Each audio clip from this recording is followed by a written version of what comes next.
Bien-aimés frères et sœurs, vous connaîtrez la vérité et la vérité vous affranchira. Ça, c'est pas moi qui le dis, c'est la Bible qui le dit. Mais moi, je vous dis mieux. Vous connaîtrez la vérité historique, notamment celle de vos ancêtres kémites, et vous aurez une vision globale de ce que c'est que la vraie souveraineté politique. J'ajoute, vous reviendrez à la spiritualité africaine ancestrale et vous comprendrez les enjeux de l'indépendance économique. Et pour terminer, vous accepterez votre identité culturelle kémite et vous obtiendrez deux choses. La première, c'est la paix. La seconde, c'est le développement, à une condition. L'unité de toute l'Afrique noire, l'unité de tous les Noirs du monde entier. Otep à tous, bienvenue sur la chaîne des panafricanistes par essence, par conviction et par excellence. Celle des citoyens kémites, par nécessité et obligation de combat. Nous sommes une chaîne qui n'est guidée que par nos ancêtres et rien que par les ancêtres qui appartiennent à l'égrégore du monde noir. Par conséquent, nous ne croyons en aucun Dieu venu de l'étranger.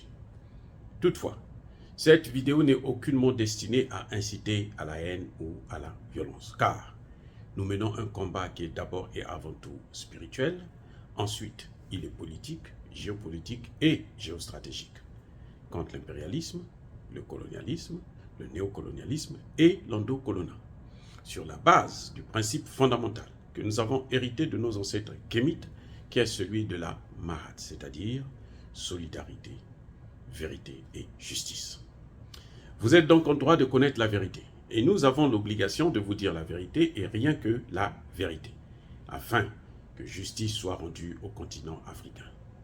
Et ça, c'est notre modeste contribution dans cette noble lutte en faveur de la souveraineté, la dignité, la solidarité et l'unité africaine. Ça, c'est ce que nous appelons le panafricanisme. Bien-aimés frères et sœurs, ne vous leurrez pas, ne vous trompez pas.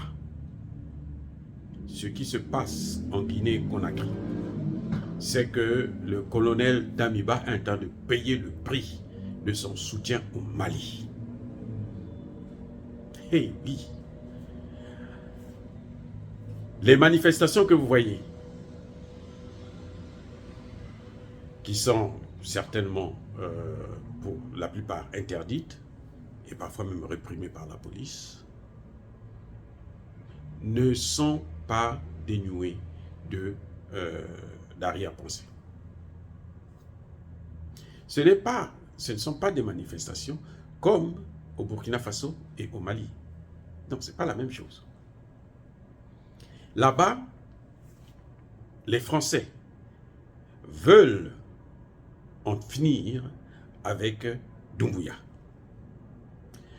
Regardez le traitement que RFI et France 24 donnent aux manifestations en Guinée et aux manifestations au Burkina Faso. Au Burkina Faso, il y a des manifestations, certes, mais au Burkina Faso, ils n'ont pas assez d'écho sur les chaînes de propagande de l'Élysée. Par contre, ce qui concerne Doumbouya, eh ben, ne soyez pas surpris que dans quelques jours, quelques semaines ou quelques mois, que les organisations des droits de l'homme puissent brandir encore des rapports pour critiquer le colonel Doumbouya. Je vous ai déjà dit que la France-Afrique ne pardonne jamais. Lorsque le Mali a été sanctionné par la CEDEAO, s'il n'y avait pas la Guinée, il n'y avait pas la Mauritanie, il n'y avait pas l'Algérie, le Mali serait asphyxié. La Guinée a refusé de suivre les sanctions de la CEDEAO. Ça, Mamadi Doumbouya doit payer ça. Il doit payer ça. C'est contraire aux exigences de la France-Afrique. Quand il a pris le pouvoir, vous avez vu comment les Français ont sauté. Les Français ont fait la fête.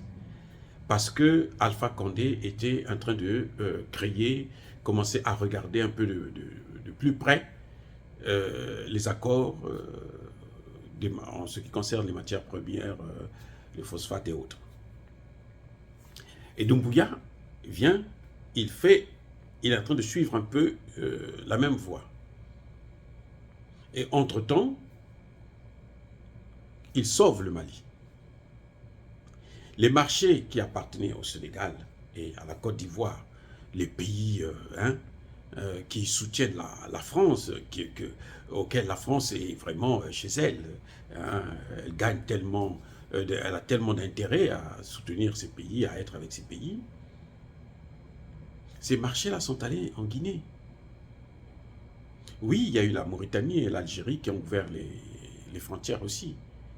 Mais c'est la Guinée qui a gagné le gros lot. C'est la Guinée qui a beaucoup plus de meilleures relations avec le Mali. Donc, c'est en quelque sorte la Guinée qui a sauvé le Mali. Et ça, il faut punir la Guinée. La France ne peut pas punir l'Algérie parce que l'Algérie est devenue une puissance africaine. L'Algérie a interdit le survol de son territoire par la France. Donc, la Mauritanie n'utilise pas la monnaie française. Donc, c'est difficile de condamner ces pays.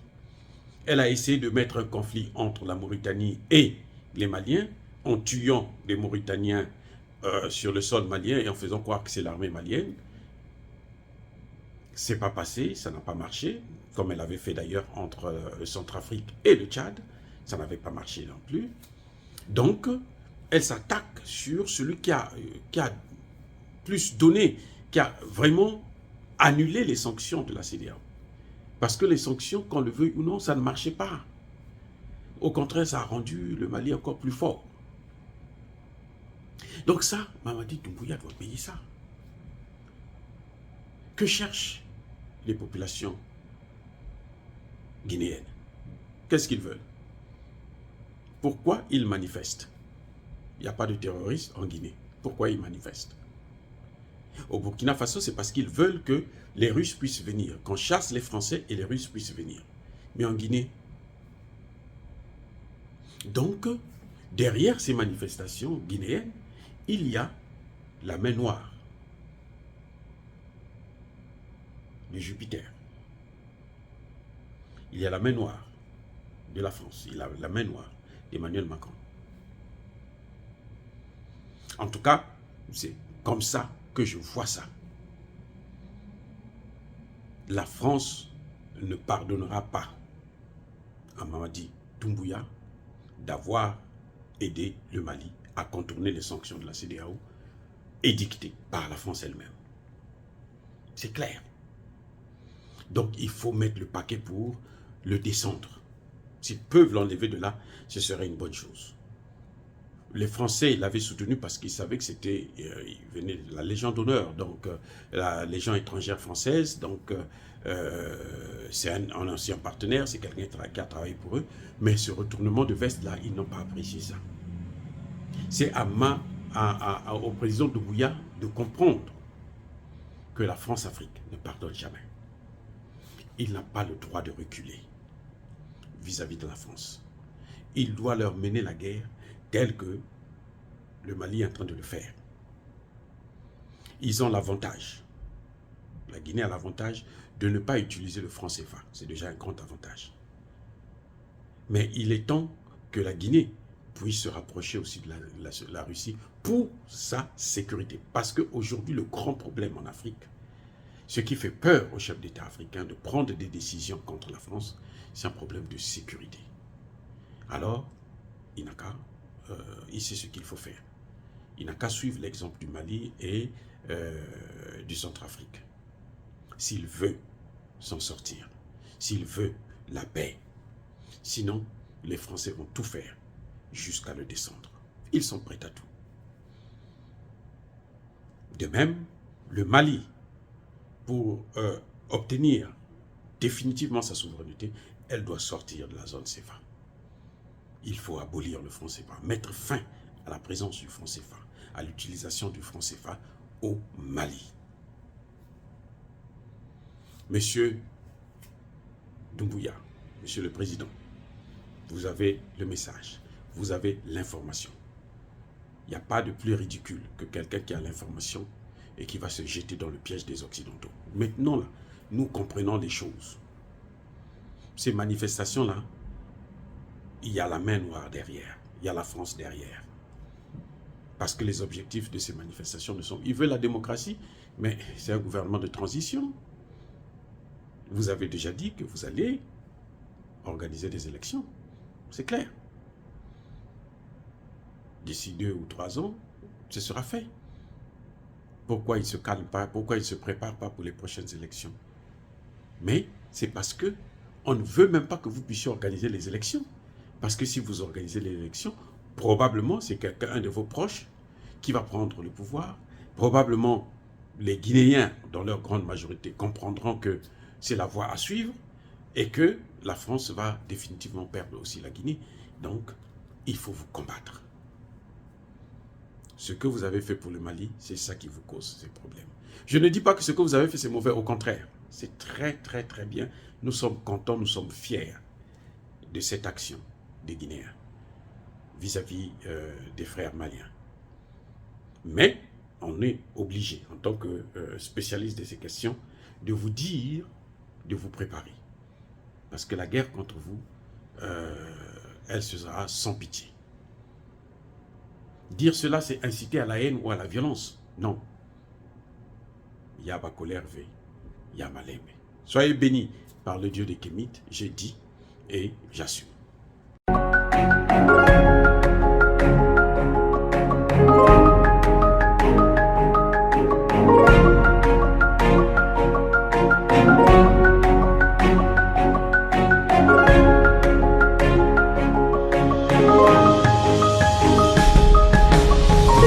Eux, ils marchent par la foi et non par la vue. Mais moi, je vous conseille vivement de marcher par la connaissance scientifique et historique, notamment celle de nos ancêtres kémites, par les 5 sens et par l'intelligence. À vous, Apia.